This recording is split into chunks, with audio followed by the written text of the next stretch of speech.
even if you have money, you're gonna have all the same problems. So if you can find a way to truly sell your passion to people, then people are gonna just jump on and they're gonna give you more than they would normally give.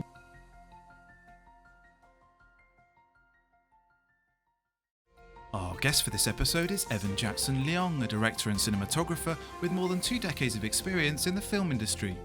His latest movie, Snakehead, features a Chinese immigrant who gets caught up in an international crime ring of human smuggling while attempting to make a better life for her family. Snakehead is out in theatres and video on demand from the 29th of October 2021. Hi there, welcome to Film Forums. My name is Aiysha Jebali and I have with me a special guest, Evan Leong. Would you like to tell us a little bit about what work you've done recently? Yeah, my name is Evan Jackson Leong. I've been a filmmaker for the last 20 years, so that in itself is a success for me. I have done a bunch of documentaries. One of my more popular ones is called Insanity, that story of Jeremy Lin, and I am here talking about my movie Snakehead, which comes out in theaters. And yeah, it's my first narrative feature film, so it's been quite a long journey in the making to get to this point. It's quite an amazing transition as well to go from documentary to narrative. How was that process for you? When I was faced with it, I realized, whoa, there's a lot I need to learn here. And unfortunately, I was surrounded by a really good cast, really good crew to support me in that. But yeah, that transition was a lot harder than I anticipated. Yeah. What made you want to do it?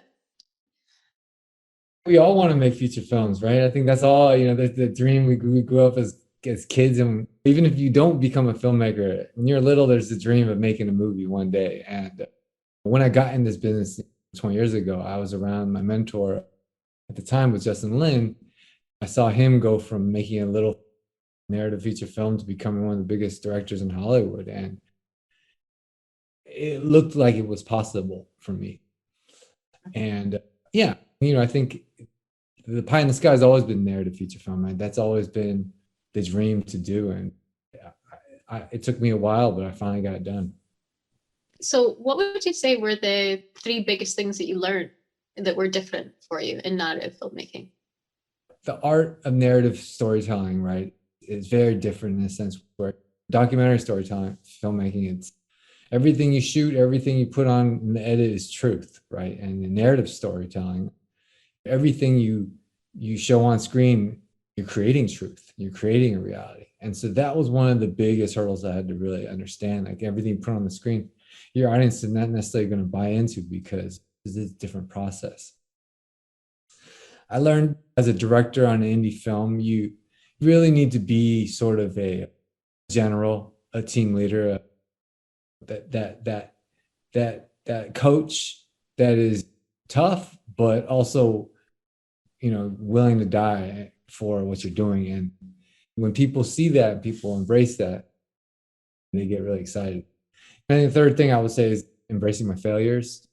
I think I knew going into this and the age I'm at, all the experiences I had in my life and the losses and the failures are really where I grew the most. And I think in filmmaking is, and no, not any different. And so early on this process, I looked for the moments of failure and the moments of hurdles and opposition. You just embrace those, right? I mean, I had early focus group screenings that were just terrible. And I knew they were going to be terrible, and it's painful to go through that, right? It's painful to have 30 people that have never made a film just talk to you like they're Roger Ebert and tell you what you needed to do.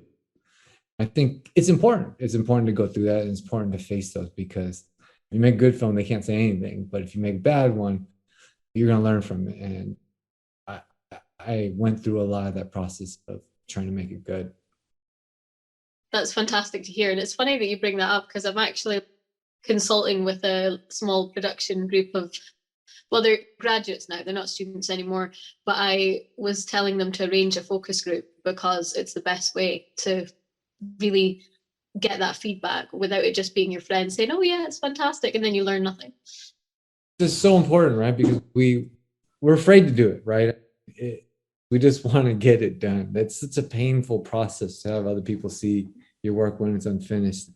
but yet it's a crucial part of it, especially as you're learning, as you're growing. Hopefully, maybe I get into the point where I'm a good enough filmmaker. I know what's good and bad, but for me early on, I knew that was something that I needed to face and deal with early.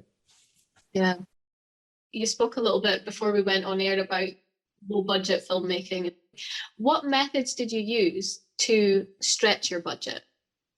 When people see that the leader of the captain of the ship is passionate about this journey, then they're gonna want to be a part of that, right? People get excited to be a part of passion, and I think that's ultimately the currency, right? That's the currency that goes beyond actually resources and money. I think we get hung up in like, oh, we need to raise this much money, we got to raise all this, and yeah, you do, but at the same time, even if you have money, you're going to have all the same problems. So if you can find a way to truly sell your passion to people, then people are going to just jump on and they're going to give you more than they would normally give, because they're like, well, I'm not making anything and I just want to be here because I believe in this project.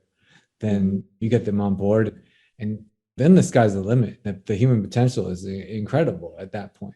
So from like a practical perspective, say if you were talking to a young filmmaker, if you think about how you made your current film, were there any tricks or camera things that you did that made it look like maybe it was a bigger budget than what it actually was? Just not overpaying on things that you're like, okay, well, we don't need to have that, right? But also finding the best places where your production value can go so much more versus something that's what the traditional Hollywood budgets call for. I think that's what a lot of times we get caught up in is, I need $1,000 a day for this. And it's like, yeah, you do, but then maybe if you shoot it at sunset, you shoot it at this different era in this different place, then the lighting is going to be good and you won't have to get that truck. You won't get that jetty. And it's really a lot about prep, right? All this stuff can be done in prep. I always like to ask that question because it's really interesting to hear how people have done it. And when you watch the film, you wouldn't know. So could you tell us a little bit about the story? What's your film about? It's like Scarface, but instead of a Cuban man, it's a Chinese woman. And instead of smuggling cocaine into this country, she's smuggling people. And this is all inspired by a true story of a woman that was smuggling hundreds of thousands of Chinese Fujianese into the New York City Chinatown. And this movie for me was really, I made this movie because I wanted to see a badass Asian female. I wrote this in 2008. So at the time, there wasn't a lot of these kind of stories out, right? We've seen a lot more now, but back then there wasn't a lot. And, I think for me, I'm a huge fan of The Godfather and Scarface and Goodfellas and the Yakuza and Hong Kong triad gangster films. And so I always want to make an underworld movie. And I wanted to make how do I make an underworld movie with people that look like me in America? And when I heard about this story, I was like, oh, there it is. There's the world that I want to build. And that's the story that I want to tell. Yeah, it's like making a more like westernized version, I guess, of like Asian cinema is amazing. It doesn't get enough credit, in my opinion, honestly. We have a structure, a way a movie should be. This should happen on page 50. This should happen. They didn't really have that training, so they are able to take chances, and sometimes it works, sometimes it doesn't, but they take those chances, and I think that's always exciting to see different cultural perspectives. We need to see more people, you know what I mean? We need to see more experiences, and especially true life stories like this, you know what I mean? I think that that's really important for people to see and to open their eyes to a world that they may never experience, even though it's right here in front of us. It doesn't mean that people are exposed to it, and films are a great way to do that. Yeah, you get lost in a world for 90 minutes, you get a new perspective, you could find something that relates to you, something that inspires you, something that connects you on an emotional level to get you through whatever you're going through. I think that's what's exciting about film, right? Yeah. So when you were casting, what was your process for casting?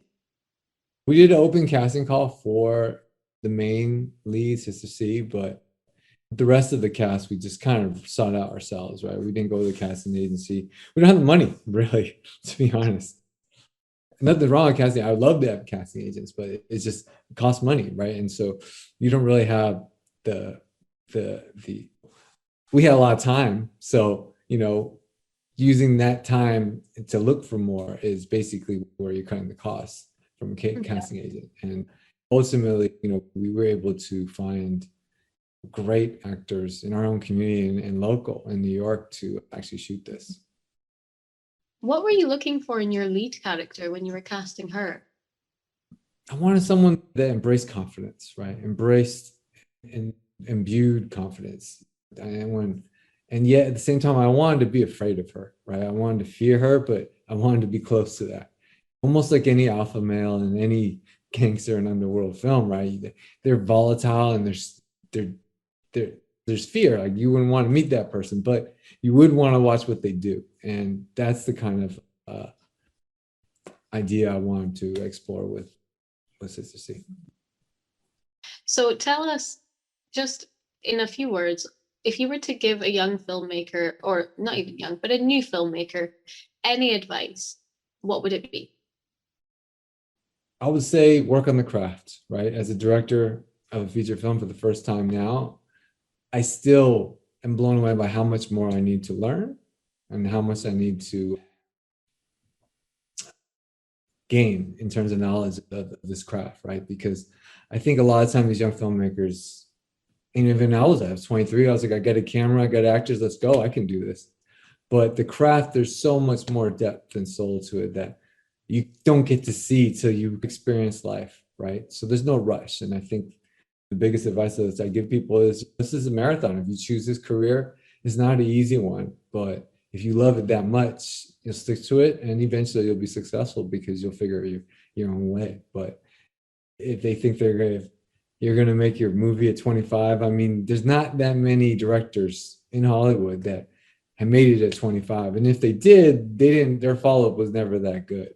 Most directors hit their stride in their 40s, 50s, 60s.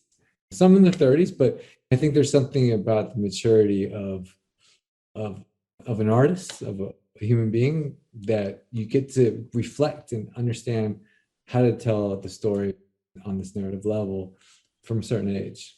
So it's a marathon. The last thing that I wanted to ask you, obviously, for our viewers, where can they see your film? And if you know, for example, the UK and the US release dates or places, that would be really great. You can look at our website, but we're in like 10 cities in America. And we're also the digital. So pretty much everything, Hulu, iTunes, Amazon, Vudu, DirecTV, all the places that you can get digital, you should be able to purchase it. And yeah, I'm excited. I'm excited to see what people say about this film. Thank you so much for being on the show. We really appreciate your time. Thank you. Had fun being here.